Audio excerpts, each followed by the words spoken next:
कायद-ए-आज़म जो अंग्रेज़ों का बहुत बड़ा एजेंट था, उन्होंने क्या किया, उन्होंने मिल के इस मुल्क के टुकड़े किए, बर्र-ए-सगीर के टुकड़े किए। उन्होंने क्या किया, उन्होंने इस मुल्क के टुकड़े किए। हमारा मुल्क क्या था, हमारा मुल्क था बर्र-ए-सगीर, हमारा मुल्क था हिंदुस्तान। उन्होंने इस मुल्क के टुकड़े किए, मज़हब के नाम पर इस हुकूमत को किया, मुल्क को किया तकसीम। कायद-ए-आज़म अंग्रेज़ों के एजेंट थे। आपको नहीं लगता मैं कि एक मिनट, आप मुझे बताएं, गांधी कितनी देर जेल में रहे, गांधी ने कितनी तहरीकें चलाई, ठीक है, अदम एतमाद की तहरीक उन्होंने चलाई, ठीक है, कितनी कितनी मरतबा कायद-ए-आज़म एक मरतबा भी जेल में रहे, मुझे बताएं वो क्यों जेल में नहीं रहे? वो बेटा उन्होंने ना कोई करप्शन की, ना उन्होंने कोई कानून की खिलाफवर्जी की।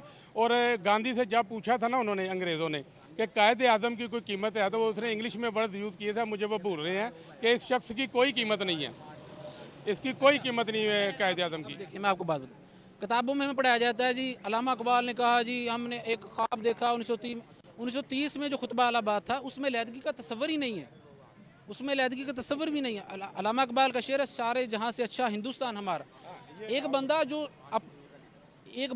जो कहता सारे जहां से अच्छा हिंदुस्तान हमारा, वो अपने मुल्क के टुकड़े कर सकता है? नमस्कार दोस्तों, जय हिंद। आपका स्वागत है सौरव डायलॉग्स पे। मेरा नाम है राहुल और आपके लिए फिर एक वीडियो लेकर आया हूँ। वीडियो के अंदर पाकिस्तानी बात कर रहा है बर्रे सगीर मतलब हिंदुस्तान की। वो बोला कि हमारा मुल्क तो हिंदुस्तान है और जो जिन्ना था वो अंग्रेजों का एजेंट था। दोस्तों पहले पूरी बात सुनते हैं, उसके बाद लास्ट में वीडियो पर बात करेंगे। वीडियो है अनम शेख ऑफिशियल की। चलिए दोस्तों पहले वीडियो देखते हैं। देखिए, आज मुल्क कौन चला रहा है? फौज चला रही है ना, एस्टेब्लिशमेंट चला रही है। आज की हमारी एस्टेब्लिशमेंट है हमारी फौज। जो भी आर्मी चीफ होता है, 12 जर्नैल होते हैं, उनका गुंडागर्दी उनकी चलती है। इसी तरह पाकिस्तान बनने से पहले उस वक्त की एस्टेब्लिशमेंट कौन थी? अंग्रेज़ थे ना। जिस तरह आज इस्टेब्लिशमेंट जो सियासतदानों का इस्तेमाल करती है, उसी वक्त जो अंग्रेज़ इस्टेब्लिशमेंट थी वो भी सियासतदानों का इस्तेमाल करती थी। उन्होंने क्या किया, उन्होंने एक पार्टी बनाई जिसका नाम था मुस्लिम लीग।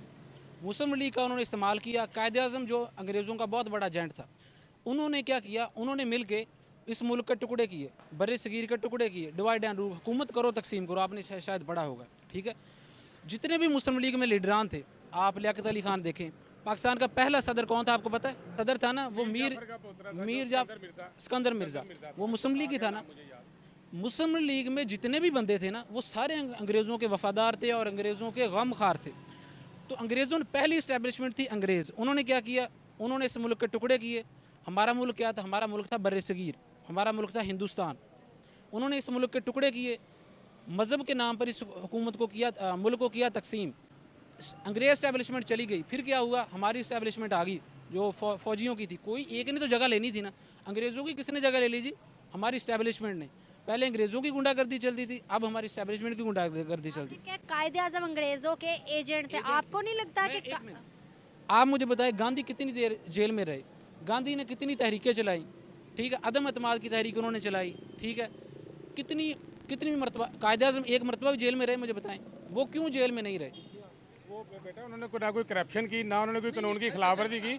और गांधी से जब पूछा था ना उन्होंने, अंग्रेज़ों ने, कि कायद आज़म की कोई कीमत है, तो वो उसने इंग्लिश में वर्ड यूज़ किए थे, मुझे वो भूल रहे हैं, कि इस शख्स की कोई कीमत नहीं है, इसकी कोई कीमत नहीं है कायद आज़म की। देखिए, मैं आपको बात बताऊँ, किताबों में हमें पढ़ाया जाता है जी, अल्लामा इकबाल ने कहा जी, हमने एक ख्वाब देखा 1930 में जो खुतबा अलाहाबाद था, उसमें लैदगी का तस्वर ही नहीं है, उसमें लैदगी का तस्वर भी नहीं है। अल्लामा इकबाल का शेर है, सारे जहाँ से अच्छा हिंदुस्तान हमारा। एक बंदा जो कहता सारे जहां से अच्छा हिंदुस्तान हमारा, वो अपने मुल्क के टुकड़े कर सकता है? वो कभी भी नहीं कर सकता। 1940 में जो करारदाद ने भी जाते जाते कहा था कि कायद-ए-आज़म एक बार फिर सोच लो, ये तुम्हारा मुल्क ज़्यादा देर चल नहीं अब मैं एक बात इसमें एडिशन कर जी। अब देखिए, 1940 में जो करारदाद पाकिस्तान है ना, हमें मुताला पाकिस्तान में पढ़ा दिया जाता है। देखें जी, वो उन्होंने मुताला 1940 की जो करारदाद पाकिस्तान थी ना, उसमें क्या करारदाद पाकिस्तान ये थी, full autonomy with in the Indian union. मतलब क्या है कि इंडियन यूनियन के अंदर रियासतें होगी, जिस तरह रियासत बावलपुर है, full autonomy with in the Indian union. ये बात ही इन्होंने बना दिया जी, उन्होंने अलग मुल्क का मुतालबा। हालांकि अब देखें, फिर जो है वो cabinet mission plan Mohammad Ali Jinnah ने वो क्यों एक्सेप्ट किया था? अगर वो इतने वो पाकिस्तान बनाना चाहते थे, तो मोहम्मद अली जिन्ना ने वो क्यों एक्सेप्ट किया? कांग्रेस पार्टी छोड़ के मुस्लिम लीग में भी तो आए थे ना। देखें, पढ़ाया गया। अब देखें, मैं आपको बताता हूँ, मैंने जैसा कि आपको पहले बात की कि पाकिस्तान का पहला सदर मीर जाफ़र का पड़पोता था अब देखें, लियाकत अली खान ने कायद-ए-आज़म का कत्ल कराया फ़ौज के साथ मिलकर, ठीक है। बात करने का मकसद मुस्लिम लीग किसने बनाई? मुस्लिम लीग जो बनाने वाला बंदा था आगा खान, जो पहला सदर था, जिन्होंने सारे नवाबों ने, नवाब वकार उल मुल्क, मोहसिन मुल्क, ये कौन लोग थे? ये सभी लोग अंग्रेज़ों के वफादार थे। वो बात करने का सारे क्या आपको लगता है कि इस पाकिस्तान की बुनियाद जो है वो एक झूठ या फिर पाकिस्तान जी जी बिल्कुल। मैं बात एक बार देखें, अब देखें, फ़ौज सियासतदानों का इस्तेमाल करती है ना, आपको पता है। इस्टेब्लिशमेंट हमारे सियासतदानों का इस्तेमाल करती है ना।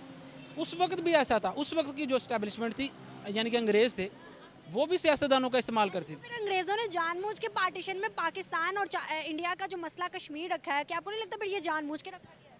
हो सकता है, देखिए इसमें बहुत सारे महरक़ात हो सकते हैं। उन्होंने जिस हो सकता नहीं हुआ है, क्योंकि अगर हम देखें जैसे इंडिया और पाकिस्तान को तकसीम किया गया बराबर, जिस तरह भी हुआ था, इस तरह तो फिर ये कश्मीर को भी तकसीम किया जा सकता था या एक को दिया जा सकता। देखें, अंग्रेज़ों ने जहाँ भी गवर्नमेंट की ना, उन्होंने उस मुल्क के टुकड़े किए। सल्तनत उस्मानी उन्होंने तोड़ी।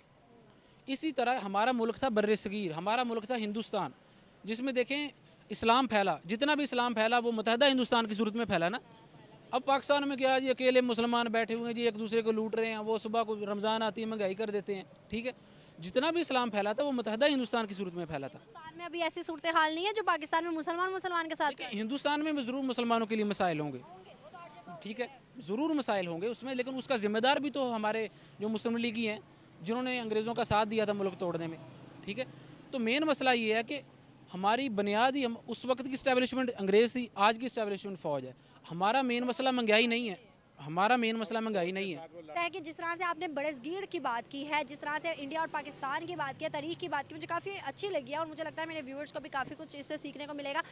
आपने कहा कि बरसगीर हमारा मुल्क था, हमारा मुल्क था। क्या आपको लगता है कि बरसगीर जो बुनियाद मतलब तोड़ी गई थी, आज भी उस चीज़ पे हमें पछताना चाहिए या पाकिस्तान को संवारना चाहिए? बिल्कुल नहीं पछताना चाहिए। हमारा मुल्क बन गया, हमारा मुल्क पाकिस्तान अभी है, संवारना नहीं चाहिए। कि बिल्कुल हमें आगे बढ़ना चाहिए, इस मुल्क के लिए काम करना चाहिए। देखिए मेन मसला क्या है, आप लोगों से इंटरव्यू कर रही हैं, भाई मेन मसला क्या है, कोई कह रहा है महंगाई का मसला है, कोई कह रहा है, भाई एक आप गरीब से पूछेंगे बेचारे से, जिसका उसने तो महंगाई का कहना है, भाई उसको रोटी पूरी नहीं होती। किसी नौजवान से पूछेंगे, वो कहेगा भाई बेरोज़गारी है, ठीक है, मैं पढ़ लिख के बेरोज़गार हूँ। असल में मेन मसला ना तो बेरोज़गारी है, मेन मसला ये है कि देखें इस्टेब्लिशमेंट जो है वो मुल्क को चलने नहीं दे रही। दोस्तों आपने पूरा इंटरव्यू सुन लिया होगा। मुझे भाई की बातें में बहुत कुछ सच्चाई दिखाई दे रही। भाई ने सही कहा कि मुस्लिम लीग हिंदुस्तान का टुकड़ा करने के लिए बनी थी, बिल्कुल सत्य बात है।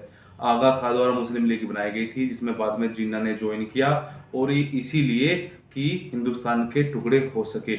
और जिन्ना जो था वो वाकई अंग्रेजों का एजेंट था। जिन्ना कभी जेल नहीं गया। महात्मा गांधी यार जरूर जेल गए, लेकिन उनके कपड़े पर कभी दाग नहीं लगे, कभी लट नहीं लगे, लेकिन जिन्ना तो कभी जेल गया ही नहीं। टुकड़े हो गए थे तो ये कह देना चाहिए था कि हिंदू आराम से इधर आ जाए, हिंदू और सिख और मुस्लिम जितने भी उधर चले जाए, तो जो आज जो झगड़ा फसाद है वो ना होती शायद। दूसरा, कश्मीर का मुद्दा भी जिन्ना ने बनाया और नेहरू ने बनाया। कश्मीर जब राजा हरि सिंह ने कहा कि हम हिंदुस्तान के साथ रहना चाहते हैं, तो क्यों जिन्ना ने फोर्स भेजी? ये जिन्ना की बहुत बड़ी गलती थी, और जिन्ना ने अपने अंतिम दिनों में ये बात कबूली भी। तो दोस्तों ये वीडियो आपको कैसी लगी? इस वीडियो पे हमारा विश्लेषण कैसा लगा कमेंट करके जरूर बताइएगा। अगर वीडियो आपको अच्छी लगी हो तो चैनल को सब्सक्राइब करें, वीडियो को लाइक करें, और वीडियो को जरूर लाइक करें। दोस्तों आप लाइक करोगे तभी तो वीडियो आगे जाएगी। जय हिंद दोस्तों, जय श्री राम, राम राम।